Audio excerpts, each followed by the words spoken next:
জনগণের পকেট কাটার বাজেট দেওয়া হয়েছে এই বাজেটের মাধ্যমে। এর মানে বোঝাই গেল সরকারের উদ্দেশ্য ভালো না। কারণ এই বাজেটের মাধ্যমে দেখা যাচ্ছে ব্যাংক লুটেরা স্থান পাবে, আওয়ামী লীগকে পুনর্বাসন করা হবে। এই বাজেট মানুষের পরিশ্রম করা ঘাম এটা চুষে নেবে। যেই জায়গায় সন্ত্রাস, দুর্নীতি, চাঁদাবাজদেরকে প্রমোট করা হবে, তাদের দলীয় লোকদেরকে সহযোগিতা করার জন্য এই বাজেট, এই বিরাট বিগ বাজেট দেওয়া হয়েছে। যে বিরাট বাজেট রাখা হয়েছে সেই বাজেট থেকে লুটপাট হয়।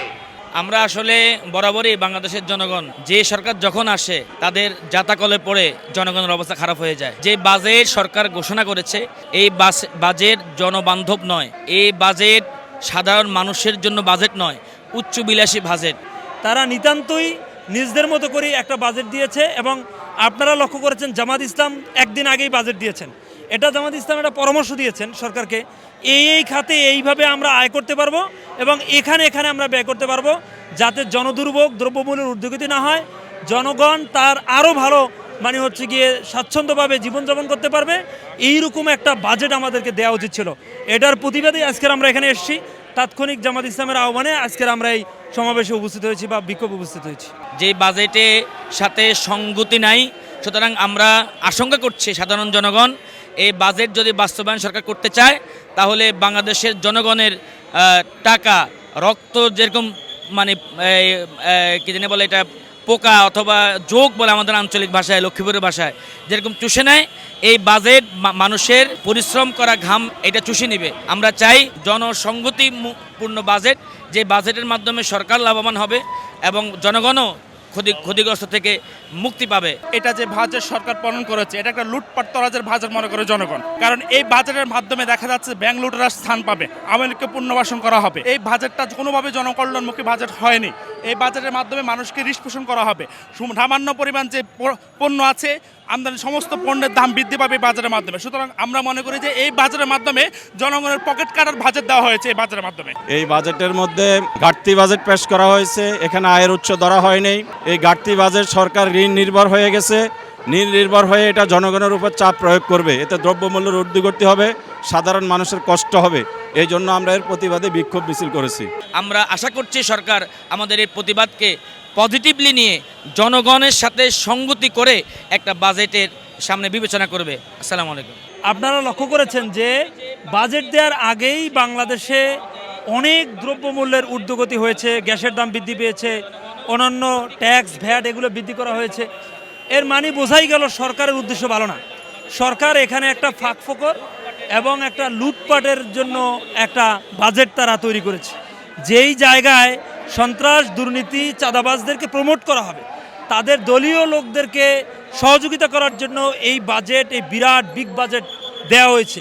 যদি জনগণের জন্য দিত তাহলে বাস্তবসম্মত একটা পরীক্ষা এখানে ব্যাপক যাচাই বাছাই করে বিজ্ঞ লোকদের কাছ থেকে মতামত নিয়ে তার একটা বাজেট দিত।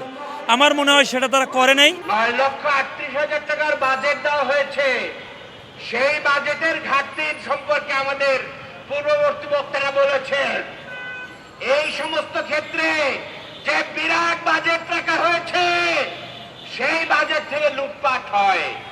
বাংলাদেশে যে সমস্ত রাস্তাঘাট নির্মাণ হয়, যোগাযোগ অবকাঠামো, উন্নয়ন অবকাঠামো, বাংলাদেশের সবচাইতে বিদেশে উন্নত দেশের যে বাজেট বরাদ্দ হয় তার থেকে 3 গুণের বেশি বাজেট দেওয়া হয়। এগুলো দলীয় লুটেরাদের সুবিধা দেওয়ার জন্য এটা করা হয়। এই বাজেট যদি জনবান্ধব হতো তাহলে এই বাজেটের পরিমাণ আরো অনেক কম হতো এবং উন্নয়নের ধারা আরো ব্যাপকভাবে জনবান্ধব কল্যাণকর হওয়ার সুযোগ ছিল। বাংলাদেশ জামাত ইসলামী একটি বাজেট দিয়েছে, আপনারা জানেন। বাংলাদেশ জামাত ইসলামী সরকারে নাই, কিন্তু দেশের জনগণের সামনে জামাত ইসলামী তার চিন্তা পেশ করেছে। সেখানে 6.5 লক্ষ টাকার বাজেট উপস্থাপন করা হয়েছে, কোটি টাকার। সেই টাকা দিয়ে জামাত ইসলামের যে প্রস্তাব আনয়ন করা হয়েছে সেই প্রস্তাবে কোথা থেকে কি উৎস থেকে হবে সেটার প্রস্তাবনা সুস্পষ্টভাবে দেওয়া হয়েছে।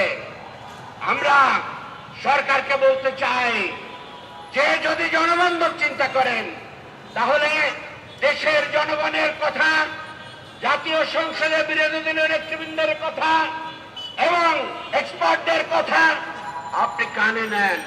জামাত ইসলামী যে বাজেট দিয়েছে সেটা আমলে নেন এবং লুটপাট যাতে না হয় তার ব্যবস্থা করুন এবং যে সমস্ত কাজ থেকে অর্থ আসতে পারে ঋণের মাধ্যমে চাঁদাবাজ, সন্ত্রাস, লুটেরার সুবিধা করে দেবেন, সেই বাজেট জনবান্ধব বাজেট হতে পারে না।